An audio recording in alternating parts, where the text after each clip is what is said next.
Bonjour tout le monde, bienvenue sur Jérémy Lacaille, matin mardi 16 novembre 2021.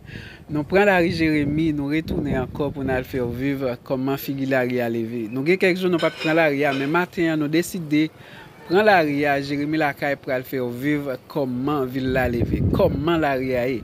Restez connecté avec Jérémy Lacaille, pas oublier partager vidéo nous, pas oublier abonner avec chaîne YouTube nous. C'est le moyen capable de supporter